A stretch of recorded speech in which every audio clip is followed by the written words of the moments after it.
¿Alguna vez ha conocido a alguien que parecía frío o distante, pero sentía que detrás de su silencio había algo más que mera indiferencia?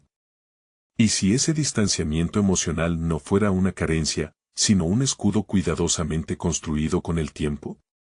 En este video, nos sumergiremos en la psicología del sufrimiento silencioso, un comportamiento característico de quienes han experimentado traumas emocionales intensos, pero a menudo invisibles.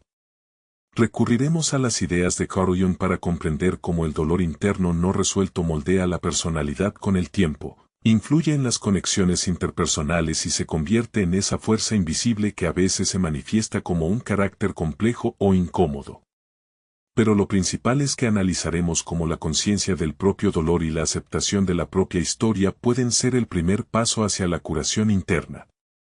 Porque lo que por fuera parece dureza o incapacidad de amar, en realidad a menudo habla de una persona que todavía está aprendiendo no solo a sobrevivir, sino a vivir de verdad. Quédese conmigo hasta el final.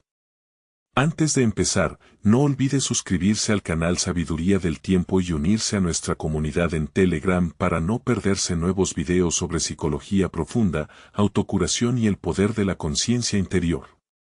Y ahora, comencemos. A veces, las personas más heridas son aquellas que a primera vista parecen serenas, tranquilas, casi distantes. Su frialdad externa puede parecer indiferencia, pero la mayoría de las veces no es apatía, es un escudo, un mecanismo de supervivencia cuidadosamente elaborado y construido con el tiempo, detrás del cual se esconde una historia que nadie conoce. El dolor que no se vive hasta el final no desaparece. Cambia de forma. Penetra en los hábitos, en las reacciones, en la forma de hablar y de callar. Se convierte en un estilo de pensamiento, en gestos defensivos, en límites inconscientes entre uno mismo y los demás. Carl Jung decía, el sufrimiento no resuelto se adentra en el inconsciente, y es allí, en esas capas profundas, donde comienza a controlar la vida de forma imperceptible. Se manifiesta no con palabras, sino con el comportamiento, a través del distanciamiento, la vigilancia excesiva, la contención emocional. Con el tiempo, estas reacciones se vuelven tan habituales que se perciben como rasgos de carácter.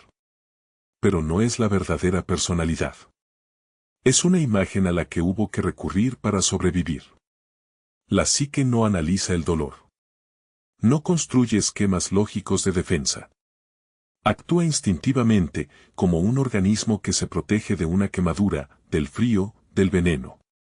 Y lo que llamamos evasión es a menudo la única forma de no ahogarse en aquello que fue demasiado destructivo para vivirlo en el momento. Una persona puede parecer fría, excesivamente racional, inalcanzable. No porque no quiera cercanía, sino porque una vez ésta se convirtió en la causa de su colapso interno. Jung llamó a tales reacciones emocionales automáticas complejos, estructuras autónomas formadas alrededor de una experiencia que quedó sin comprensión, sin apoyo, sin resolución. No es debilidad, no es un defecto, son mecanismos de defensa que una vez salvaron.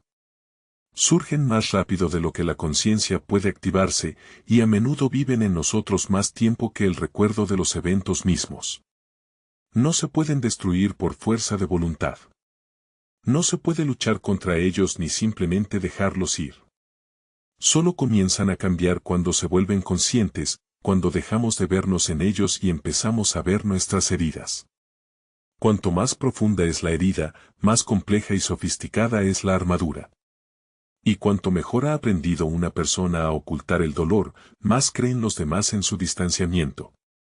Aquellos que fueron heridos en los espacios más frágiles y sagrados, en la familia, en el amor, en la confianza, aprenden una vez, la vulnerabilidad es demasiado peligrosa, cuesta demasiado.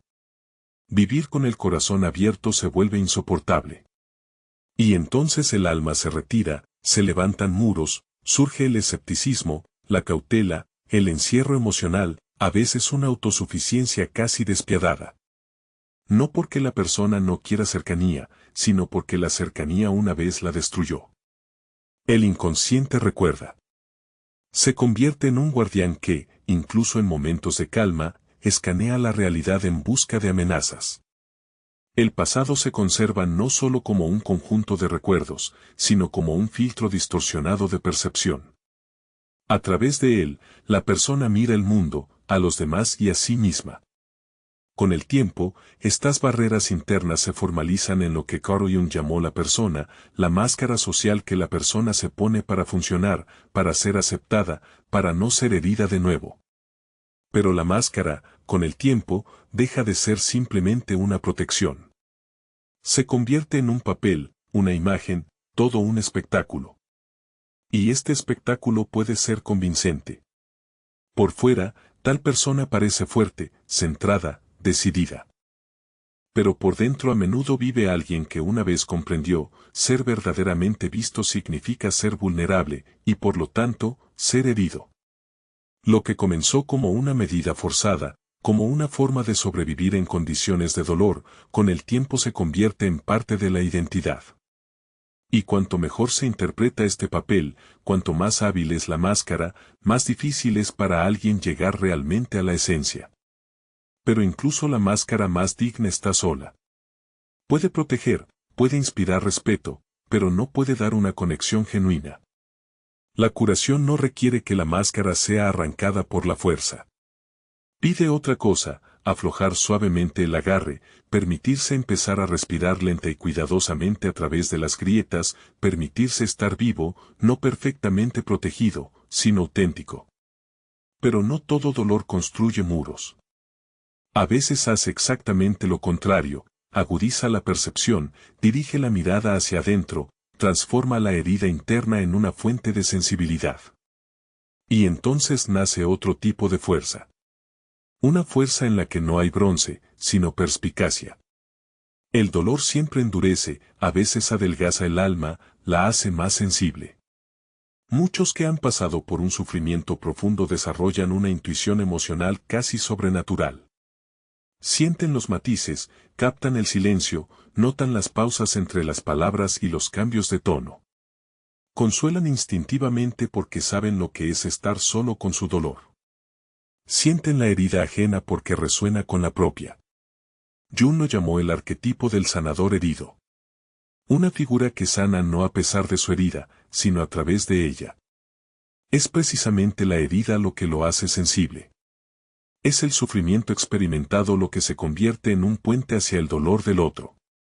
Pero este don no está exento de sombra. Si la empatía no está arraigada en la autoconciencia, fácilmente se convierte en una trampa. La persona comienza a fusionarse con los sentimientos ajenos, a disolverse en los sufrimientos de los demás, no porque quiera salvar, sino porque inconscientemente huye de su propio dolor. Se convierte en un ancla para otros, un apoyo emocional, y se borra a sí mismo de forma imperceptible. Tal exceso destruye. Cuando no hay límites, la compasión, de un acto de amor, se convierte en un agotamiento crónico. Cuando uno se olvida de sí mismo, no salva, sino que se ahoga junto con aquel a quien quería retener. Jung diría, la verdadera transformación comienza cuando el sanador dirige el sufrimiento hacia adentro, cuando deja de curar para no sentir, y comienza a darse a sí mismo la misma ternura que generosamente entregaba a los demás. Y entonces la empatía deja de ser una huida. Se convierte en un acto maduro de presencia, donde no solo hay apertura, sino también protección, no solo entrega, sino también autocuidado, no solo sentir, sino también un centro. Antes de continuar, espero que este video les resulte útil y significativo. Si resuena en ustedes, compártanlo con quienes también puedan necesitarlo. Y ahora, profundicemos, porque hay un nivel mucho más sutil. ¿Qué sucede cuando el pasado no es simplemente lo que fue, sino lo que sigue viviendo en nosotros, moldeando cada emoción, cada decisión, cada reacción? No toda pena tiene forma o nombre. A veces no se trata de la muerte, sino de lo que nunca sucedió. Del amor que nunca llegó. De la protección que nos prometieron, pero nunca nos dieron. De las palabras que esperábamos y nunca escuchamos. Estas son pérdidas invisibles. Y si no se reconocen, no se van, permanecen y resuenan en cada nuevo momento donde el corazón se encoge de miedo o no confía ni siquiera en la bondad. Jung dijo una vez, lo que no hacemos consciente se manifiesta en nuestra vida como destino, y así es como funciona. Caemos en bucles, repetimos historias, nos encerramos en la soledad, en la reevaluación, en el distanciamiento emocional. No porque queramos, sino porque el guión interno no se ha reescrito. Muchos, en tales casos, se refugian en la mente.